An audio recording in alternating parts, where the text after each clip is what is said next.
Branded ഷൂസുകളുടെയും modern ചെരുപ്പുകളുടെയും വിപുലമായ ശേഖരവുമായി അന്ന സ്പോർട്സ് ആൻഡ് ഷൂസ്. മിതമായ നിരക്കിൽ പാദരക്ഷകളും ബാഗുകളും ലഭിക്കുന്ന ചേലക്കരയുടെ ഏക സ്ഥാപനം Anna sports and shoes, opposite Canara bank, main road, Chelakkara. തദ്ദേശ തിരഞ്ഞെടുപ്പിൽ നാമനിർദ്ദേശ പത്രിക സമർപ്പിക്കുവാനുള്ള സമയം തിങ്കളാഴ്ച 3 മണിക്ക് അവസാനിക്കും. ചേലക്കരയിലെ വിമത സ്ഥാനാർത്ഥികളുടെ അന്തിമ ചിത്രം ഇതോടെ വ്യക്തമാകും.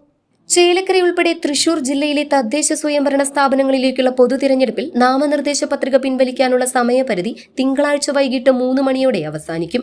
ഇതുവരെ പത്രിക സമർപ്പിച്ചവരിൽ 6 ഔദ്യോഗിക സ്ഥാനാർത്ഥിയെന്നും 6 പാർട്ടികളുടെ തീരുമാനത്തിന് വിരുദ്ധമായി മത്സരിക്കുന്ന വിമതനെന്നോ സ്വതന്ത്ര സ്ഥാനാർത്ഥിയെന്നോ ഉള്ള ചിത്രം ഇതോടെ കൃത്യമായി വ്യക്തമാകും. നവംബർ 24 തിങ്കളാഴ്ച 3 മണിക്ക് മുൻപായി നാമനിർദ്ദേശ പത്രിക പിൻവലിക്കാത്തവർ മത്സരരംഗത്ത് തുടരുന്നതോടെ മുന്നണികളുടെയും സ്ഥാനാർത്ഥികളുടെയും അന്തിമ പട്ടിക വരണാധികാരികളുടെ നേതൃത്വത്തിൽ ഉടൻ പ്രസിദ്ധീകരിക്കും. ചിഹ്നം അനുവദിച്ചു കഴിഞ്ഞാൽ പിന്നീട് പത്രിക പിൻവലിക്കാൻ സാധിക്കുകയില്ല. ഇത് വിവിധ രാഷ്ട്രീയ പാർട്ടികൾക്ക് തലവേദന സൃഷ്ടിച്ചുകൊണ്ടാണ് പത്രിക നൽകിയിട്ടുള്ള വിമത സ്ഥാനാർത്ഥികൾക്ക് ഔദ്യോഗിക സ്ഥാനാർത്ഥികൾക്ക് വേണ്ടിയും പിന്മാറാനുള്ള അവസാനത്തെ അവസരമാണ്.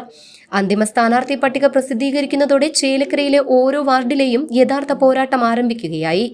ഇതോടെ ചിഹ്നം ലഭിക്കാത്ത വിമതർ എത്ര പേരുണ്ട്, എത്ര പുതിയ സ്വതന്ത്ര സ്ഥാനാർത്ഥികൾ രംഗത്തുണ്ട്, എത്ര പേർ പിന്മാറി എന്നീ കാര്യങ്ങൾ പൊതുജനങ്ങൾക്ക് മുന്നിലെത്തും.